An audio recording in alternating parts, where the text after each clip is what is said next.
Hi friends, நாம் அனைவரும் ஆவலுடன் எதிர்பார்த்து காத்திருக்கக்கூடிய அந்த 2026க்கு உண்டான பலன்கள் ஒவ்வொரு ராசிக்கும் என்ன நடக்கப் போகிறது அப்படிங்கிறத விவரமாக காண இருக்கிறோம். சாதாரணமாக கோச்சாரத்தில் ஒரு கிரகம் நகர்ந்தாலோ அல்லது ஒரு கிரகம் பார்த்தாலோ அல்லது ஒரு கிரகம் இன்னொரு கிரகமுடன் சேர்ந்தாலோ அதனையே நாம் விரிவாக்கமாக 12 ராசிகளுக்கும் 12 வீடியோக்களாக கொடுத்து ஏராளமான வியூஸ் போனது அனைவருக்கும் நன்றாகவே தெரியும். முதலில் அதற்கு எங்களது நன்றியை தெரிவித்துக் கொள்கிறோம்.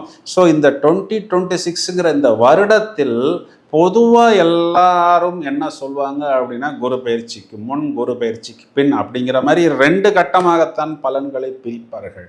ஆனால் நாடி நரம்பு எலும்பு சதை எல்லாம் இந்த கோச்சார பலன்களே முழுவதுமாக ஊறிய எங்களுக்கு இந்த பலன்களை பிரிக்கும் பொழுது இதை நாங்கள் 3 விதமாக பிரிக்கிறோம். அதாவது மிதுனராசி மண்டலத்தில் குரு இருப்பது, பிறகு கடகராசி மண்டலத்துக்குள் குரு வருவது 2 பிரிவுகளாக எடுத்துக்கொண்டாலும் மார்ச் மாதம் 15ஆம் தேதி முதல் அனைத்து கிரகங்களுமே இந்த பக்கம் ராகுவுக்குள் அடங்கிவிடும், அந்த பக்கம் கேதுவுக்குள் அடங்கிவிடும்.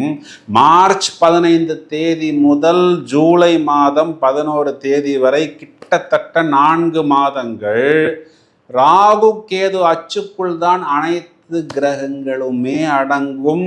இதற்கு பெயர் கால சர்ப்ப தோஷம். அப்போ எல்லா கிரகங்களுமே ராகு கேதுக்குள் அடங்கும் பொழுது ராகு கேது இந்த 2 கிரகங்களும் தலை விரித்து ஆடும். அதிலும் ராகு தனது சொந்த நட்சத்திரத்தில் நிற்கிறது. ஜூன் மாதம் 5 தேதிக்கு பிறகு ராகுவிற்கு குருவின் பார்வை மறுக்கப்படுகிறது. அப்போ ராகு யாருக்கும் கட்டுப்பட்டு செயல்பட வேண்டும் அப்படிங்கிற ஒரு அமைப்பில் இல்லாமல் யாருக்கு தூக்கி கொடுக்கணுமோ அவர்களுக்கு தூக்கி கொடுக்கும், யாரை தூக்கி போட்டு மிதிக்கணுமோ அவர்களை கண்டிப்பாக தூக்கி போட்டு மிதிக்கும். இவ்வாறு வரக்கூடிய இந்த கிரக அமைப்புகள் ஒவ்வொரு ராசிக்கும் என்ன சொல்ல போகிறது அப்படிங்கிறத வழக்கம் போல் பிரித்து மேய்வோம். கன்னிராசிக்கு பலன் சொல்வதற்கு ரொம்ப நேரமாக காத்து கொண்டிருக்கிறேன். என்ன காரணம் அப்படின்னா, 2026ல் பிரமாதமான முதல் தரமான ராஜயோகத்தை பெறக்கூடிய நபர்கள் அப்படின்னா அந்த லிஸ்டில் கன்னிராசிக்காரர்கள் முதலாவதாக இருக்கிறார்கள். என்ன அப்படின்னா, 10ஆம் இடத்தில் இருந்தால் குரு பதவி பறிபோகும் அப்படின்னு ஒரு ஜோதிடத்தில் சொல்லடை உண்டு. அந்த குரு பகவான் இவங்களுக்கு 11ஆம் இடம் சொல்லக்கூடிய லாபஸ்தானத்துக்கு வருவது மட்டுமல்லாமல் அதே குரு பகவான் இவர்களுடைய 7ஆம் இடத்தில் இருக்கக்கூடிய சாட்டர்ன், இவர்களை அமுக்கிய அந்த சாட்டர்ன், இவர்களை நசுக்கிய அந்த சாட்டர்ன், இவர்களை சுருக்கிய அந்த சாட்டர்னை இப்பொழுது சுருக்கப் போகிறார். சாட்டர்ன் நீர்த்து போய்விடுவார், டீஆக்டிவேட் ஆகிவிடுவார். இப்போது இது நாள் வரை இவங்க ராசியாதிபதிக்கு நட்பு கிரகம் அப்படிங்கிற அமைப்பில் சனி பகவான் இருந்தாலும் 7ஆம் இடம்னு சொல்லக்கூடிய ஒரு கேந்திர ஸ்தானத்தில் போய் அமர்ந்து இவர்களுக்கு நிறைய பிரச்சனைகளையும் துக்கங்களையும் சனி பகவான் கொடுத்து கொண்டு தான் இருந்தார். ஜோதிடத்திலேயே இதுக்கு பேர் கண்டச்சனி. அப்போ கண்டத்தை நான் உங்களுக்கு கொடுத்துத்தான் ஆக வேண்டும். இதில் ஒரு பிளெஸ்ஸிங் இன் டிஸ்கைஸ் அப்படின்னு சொல்வது போல் ஒரு பாலைவனத்தில் ஒரு சோலையை பார்த்தால் எப்படி ஒரு சாட்டிஸ்ஃபேக்ஷனோ அதற்கு நிகரான ஒரு சாட்டிஸ்ஃபேக்ஷன் இவர்களுக்கு இந்த கண்டச்சனியை கண்டம் துண்டமாக அமுக்க போகிறார் குரு பகவான்.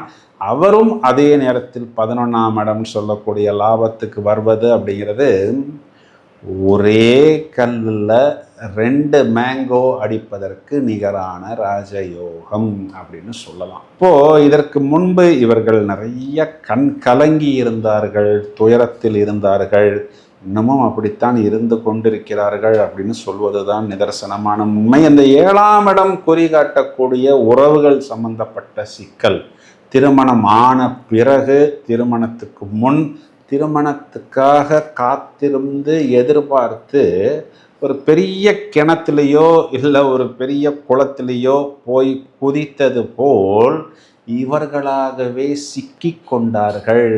அப்போ என்ன நடந்தது? இவர்களுக்கு வரக்கூடிய நபர்கள் நிறைய பொய்யான தகவல்கள், தகுதிகளை இவர்களிடம் கொடுத்து, எங்கள்கிட்ட அப்படி ஒரு எலிஜிபிலிட்டி இருக்குது, இப்படி ஒரு க்ரைட்டீரியா இருக்குது, நாங்கள் அதை படிச்சிருக்கிறோம், வெளிநாட்டில் ஹோட்டல் வச்சுருக்கிறோம், வெளிநாட்டில் ஒரு தொழிற்சாலை வச்சுருக்கிறோம் அப்படின்னு அங்கே போய் பார்த்தா, அங்கே ஒன்றுமே இல்லாமல் இருந்த ஒரு நபரை இவர்கள் திருமணம் செய்து கொண்டார்கள். நிறையா பேர் இந்த லவ் மேரேஜ் எல்லாம் பண்ணிக்கிட்டு வீட்டையும் எதிர்த்து கொண்டு வந்து, நாளைக்கு ஒரு பிரச்சனைன்னு வந்தபோது இவர்களால் இவர்களது வீட்டுக்குள் கூட போக முடியாத ஒரு சூழ்நிலை, வெளிநாட்டில் போய் ஒரு அங்கீகாரம் கிடைக்காத ஒரு விஷயத்தில் ஒரு அடிமை போல், ஒரு செருப்பு போல் அப்படி வந்து இவர்கள் சித்திரவதையும், இவர்கள் ரணத்தையும், ருணத்தையும், சோகத்தையும் முழுவதுமாக மொத்தமாக அனுபவித்தார்கள். ஜாபு சம்பந்தப்பட்ட விஷயத்தில் நிறைய பிரச்சனை, பணம் முடக்கம், இஎம்ஐயும் கடனும் மட்டும் இவர்களுக்கு நாளுக்கு நாள் மேலுக்கு மேல் அதிகரித்து கொண்டுதான் இருந்தது. ஒன்லி அவுட்புட் நோ இன்புட் அப்படிங்கிற ஒரு அமைப்பில் இருந்தார்கள். இப்போ இவங்களுக்கு என்ன ஒரு பெரிய ப்ளஸ் பாயிண்ட் அப்படின்னு பார்த்தோம்னா, 6ஆம் இடத்தில் இருக்கக்கூடிய ராகு உபஜயஸ்தானத்தில் குரு பார்வை இருந்தாலும் குரு பார்வை இல்லைனாலும் இவர்களுக்கு அனுகூலமான பலன்களை கண்டிப்பாக கொடுத்துத்தான் ஆக வேண்டும் அப்படிங்கிற ஒரு நிதர்சனமான ஒரு கிரக நிலைகளுக்குள் இருக்கிறார். இப்போ இந்த ராகு கேதுக்குள் அனைத்து கிரகங்கள் அடைபடக்கூடிய காலகட்டம், அதாவது அந்த மார்ச் 15 தேதிக்கு பிறகும் இவர்களுக்கு வாய்ப்புகளும் வெற்றிகளும் நிறைய சந்தர்ப்பங்களும் அதிர்ஷ்டங்களும் தொடர்ச்சியாக திறமைகளை எடுத்து காண்பித்து மேலே மேலே போகக்கூடிய ஒரு அமைப்பு அப்படிங்கிறது கண்டிப்பாக ஏற்பட்டுவிடும். ஜூன் மாதம் 5 தேதிக்கு பிறகு இந்த பக்கம் சாட்டர்னுக்கு குருவின் பார்வை வந்துவிடும், கண்டச்சனி சுருண்டுவிடும். அப்போ இவங்களுடைய தோல்விகள், அவமானங்கள் எல்லாமே இவர்கள் படிப்படியாக மேலே வந்து விடுவார்கள்.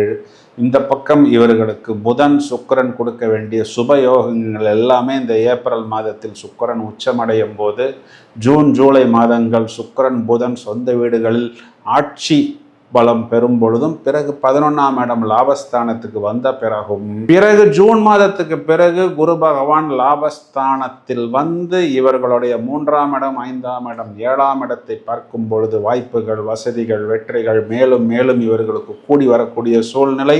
5ஆம் இடம் சொல்லக்கூடிய பூர்வீகம் சம்பந்தப்பட்ட விஷயத்துக்கு அனுகூலமாக, அது இடம் சம்பந்தப்பட்ட விஷயமாக இருந்தாலும், புத்திரபாக்கியம் சம்பந்தப்பட்ட விஷயமாக இருந்தாலும், ஒரு ட்ரீட்மெண்ட்டுக்காக நாங்கள் காத்து கொண்டிருக்கிறோம், அதன் மூலம் எங்களுக்கு ஒரு புத்திரபாக்கியம் வேணும் அப்படின்னெல்லாம் விருப்பப்படக்கூடிய நபர்களாக இருந்தாலும், 7ஆம் இடத்துக்கு குரு பார்வை கிடைக்கும் பொழுது வரக்கூடிய வரன்களில் ப்ளஸ் இல்லைனாலும் ஒரு ஃபேக்கான வரன்கள் வராமல், ஒரு நெகட்டிவான வரன்கள் இவர்களை நோக்கி வராமல், பாசிட்டிவான, அதே நேரத்தில் இவர்களுக்கு ஃபேவரபிளான, பெனிஃபிஷியலான ஆப்பர்ச்சுனிட்டிஸ், கணவன் மனைவி உறவில் எங்கெல்லாம் பிரிவினையை நோக்கி நீ ஒரு பக்கம் போ, நான் ஒரு பக்கம் போகலாம் அப்படி நல்லா யோசிக்கக்கூடிய நபர்கள் மீண்டும் திரும்ப யோசித்து ஒரு பாசிட்டிவான ரிசல்ட்டுக்கு வரக்கூடிய அமைப்பு. வியாபார கூட்டாளிகள், இதன் மூலம் எங்களுக்கு பிரச்சனை இப்படி நல்லா வருத்தப்படக்கூடிய நபர்களுக்கு